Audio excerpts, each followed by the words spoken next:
Females को लेके और हथियारों से उनके ऊपर, हमारे परिवार वालों के ऊपर हमला किया गया। वो इंजर्ड हुए, हॉस्पिटल में भी एडमिट हुए और उनके ऊपर ही गलत धाराएं लगवा के उनको ही अरेस्ट करवाने के लिए, मतलब ये पॉलिटिकल प्रेशर के अंदर किया गया। अब आपको किस चीज़ की परेशानी आ रही है? अब हमें ये परेशानी है कि जो हमारे लेडीज़ को ना परेशान किया जाए वहाँ पे, है कि वो हमें परेशान ना करे और प्रशासन इसके अंदर हमारी मदद करे, इंक्वायरी बहुत अच्छे तरीके से करे और हमें इंसाफ दिलवाए।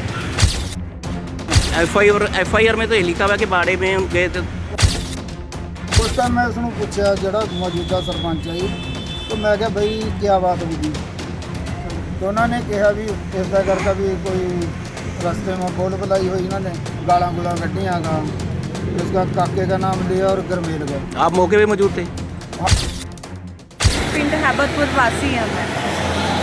क्या मामला क्या है ये आज इकट्ठे उनका? यहाँ इकट्ठे होने का मामला ये है कि हमने यहाँ पे पुलिस से बात की है। हमारे पिंड के अंदर लड़ाई हुई थी, जो हमारे फैमिली मेम्बर ही हैं उनके ऊपर हमला किया गया हमारे घर के आगे ही सामने, और उन्हीं के ऊपर गलत इल्ज़ाम लगाए गए, इवन फीमेल्स को लेके और हथियारों से उनके ऊपर, हमारे परिवार वालों के ऊपर हमला किया गया। वो इंजर्ड हुए, हॉस्पिटल में भी एडमिट हुए और उनके ऊपर ही गलत धाराएं लगवा के उनको ही अरेस्ट करवाने के लिए, मतलब ये पॉलिटिकल प्रेशर के अंदर किया गया।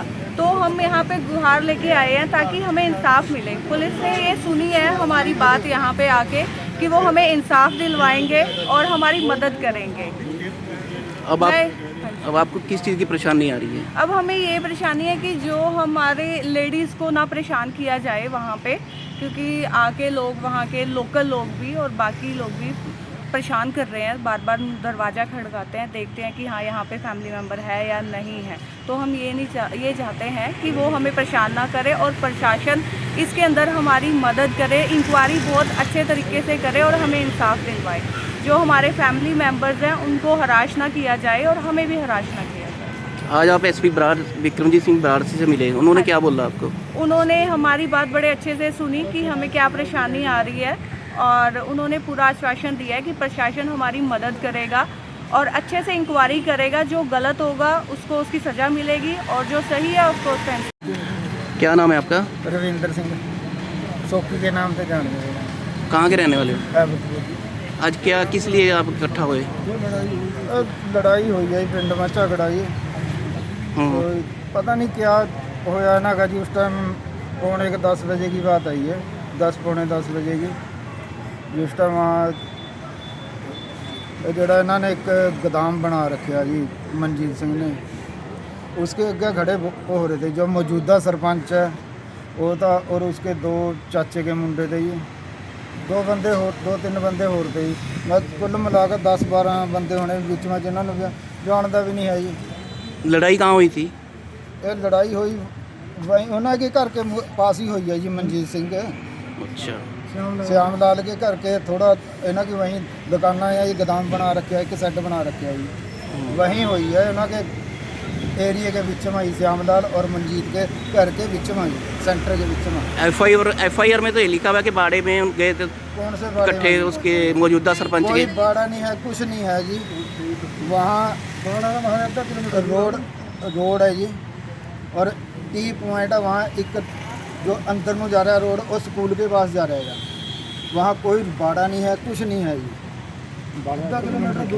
वो तो जो ना के डंगर हैं जी, वो 1 किलोमीटर अगे, घर आधा किलोमीटर पिछा है जी। तो उस टाइम मैं उसਨੂੰ पूछा ਜਿਹੜਾ मौजूदा सरपंच है जी, तो मैं क्या भाई क्या बात होगी, तो उन्होंने कहा भी इसका करके भी कोई रास्ते में बोल बुलाई हुई, इन्होंने गाला गुला कटियाँ का, उसका काके का नाम लिया और गरमेल गए। आप मौके पे मौजूद थे? हाँ जी, मैं खुद पूछा उसनों जी। पुलिस भी आई थी उस वक्त? उस टाइम नहीं आई थी पुलिस, उस टाइम तो वैसे खड़े थे। तो फिर मैं उसनों कहा, मैं कहा भाई क्या विकास वास्ते आई है, क्या करें, क्या प्रोग्राम आपका? वो कहते भी मनजीत ਨੂੰ बुलाया, भी मनजीत ਨੂੰ बुला के कहेंगे भाई इसनों समझाए गरमेल ने भी ये गाला गुला कटियाँ। मैं भी उसनों कहा, तो मैं क्या यार कल ਨੂੰ प्रोग्राम है मेरा, भी लंगर का प्रोग्राम कराया वा ਉਹਦਾ सतियाँ वा, भी कल ਨੂੰ ਸਾਰੇ इकट्ठे होए हुए होंगे, जो वहाँ अपना पंचायत करो, पंचायत के मैंबर आ जाएंगे और पिंड के भी होंगे सारे, वो मारो जुत्तियाँ जड़ी मारनी है भाई। तो रात में 10 बजे क्या सारे सुते पे, हमें सुते पे उठकाई मैं कहा ਉਹ ਵਹਾਂ ਇਤਨੇ ਨੂੰ ਮਨਜੀਤ ਆ ਗਿਆ।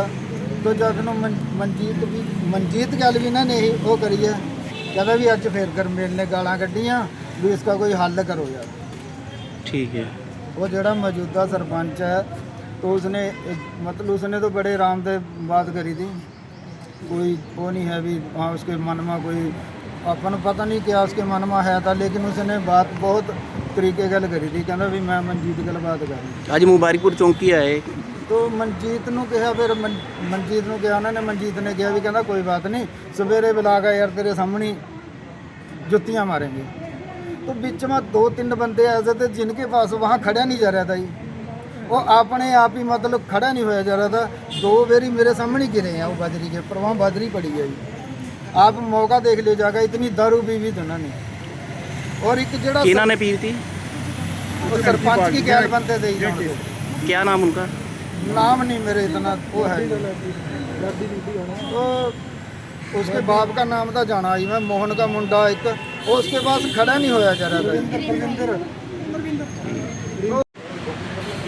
सुमित जी ਅੱਜ ਹੈਬਤਪੁਰ ਵਾਸੀ ਇਕੱਠੇ ਹੋਏ ਆ, ਇਹ ਕੀ ਮਾਮਲਾ ਸੀਗਾ? ਇੱਕ ਲੜਾਈ ਝਗੜਾ ਹੋਇਆ ਸੀਗਾ ਪਿੰਡ ਹੈਬਤਪੁਰ ਵਿੱਚ 2-3 ਦਿਨ ਪਹਿਲਾਂ। ਉਸ ਦੇ ਰਿਗਾਰਡਿੰਗ ਇੱਕ FIR ਦਰਜ ਹੋਈ ਹੈ। ਕੁਛ ਇੱਕ ਬੰਦੇ ਇਕੱਠੇ ਹੋ ਕੇ ਆਏ ਸੀਗੇ ਆਪਣੇ SP ਸਾਹਿਬ ਡੇਰਾ ਬਸੀ ਜੀ ਕੋਲ, ਤੇ ਆ ਕੇ ਲੋਕਾਂ ਨੇ ਕਿਹਾ ਵੀ ਜਿਹੜੀ FIR ਹੋਈ ਹੈ ਇਸ ਵਿੱਚ ਵੀ ਜਿਹੜਾ ਲੜਾਈ ਝਗੜਾ ਹੋਇਆ ਉਸ ਵਿੱਚ ਇਹਨਾਂ ਦਾ ਕਹਿਣਾ ਸੀਗਾ ਲੜਾਈ ਝਗੜਾ ਤਾਂ ਹੋਇਆ ਹੈ, ਪਰ ਇਹ ਲੜਾਈ ਝਗੜਾ ਉਸ ਘਰ ਵਿੱਚ ਨਹੀਂ ਹੋਇਆ ਜਿੱਥੇ ਉਹਨਾਂ ਨੇ ਜਿਹੜੇ ਇੰਜਰਡ ਹੈ ਉਹਨਾਂ ਨੇ ਜਿਹੜਾ ਬਿਆਨ ਲਿਖਾਇਆ ਹੈ। ਤੇ ਇਸ ਦੀ ਤਹਿਕੀਕਾਤ ਕੀਤੀ ਜਾਊਗੀ। SP ਸਾਹਿਬ ਡੇਰਾ ਬਸੀ ਜੀ ਵੱਲੋਂ ਜਿਹੜੀ ਦਰਖਾਸਤ ਦੀ ਪੜਤਾਲ ਹੈ ਉਹ SHO ਨੂੰ ਮਾਰਕ ਕਰ ਦਿੱਤੀ ਗਈ ਹੈ, ਤੇ ਉਸ ਦੀ ਡੂੰਘਾਈ ਨਾਲ ਜਾਂਚ ਕਰਦੇ ਹੋਏ ਜਿਹੜੇ ਤੱਥ ਸਾਹਮਣੇ ਆਣਗੇ ਉਹਦੀ ਸਾਰੀ ਪੜਤਾਲ ਹਰ ਐਂਗਲ ਤੋਂ ਪੜਤਾਲ ਕਰਕੇ ਜਿਹੜੀ ਅਗਲੀ ਕਾਰਵਾਈ ਅਮਲ ਵਿੱਚ ਲਿਆਂਦੀ ਜਾਵੇਗੀ। ਇਹ ਸੱਚ ਜੋ ਸੱਚਾਈ ਹੈ ਜੋ ਝੂਠ ਹੈ ਸਭ ਕੁਝ ਸਾਹਮਣੇ ਆਏਗਾ। ਸੱਚ ਔਰ ਝੂਠ ਜਿਹੜੀ ਪੜਤਾਲ ਹੈ ਜੀ, ਪੜਤਾਲ ਦੇ ਅਨੁਸਾਰ ਹੀ ਹੋਣਾ ਹੈ ਜੀ। ਉੱਥੇ ਜਿਹੜੇ ਪਿੰਡ ਦੇ ਲੋਕੀ ਹੈ ਉਹਨਾਂ ਦੇ ਬਿਆਨ ਕਲਮਬੱਧ ਕੀਤੇ ਜਾਣਗੇ ਜੀ। ਜਿਹੜੀ ਆਪਣਾ ਟੈਕਨੀਕਲ ਪੁਆਇੰਟਸ ਨੇ ਜੀ, ਕੈਮਰੇ ਕੁੰਦੇ ਹੋਰ ਚੀਜ਼ਾਂ ਨੇ ਜੀ, ਸਾਰੀਆਂ ਜਿਹੜੀਆਂ ਚੀਜ਼ਾਂ ਉਹਨਾਂ ਨੂੰ ਧਿਆਨ ਵਿੱਚ ਰੱਖਦੇ ਹੋਏ ਉਹ ਮੁਕੰਮਲ ਇੱਕ ਰਿਪੋਰਟ ਤਿਆਰ ਕਰਾਂਗੇ ਜੀ।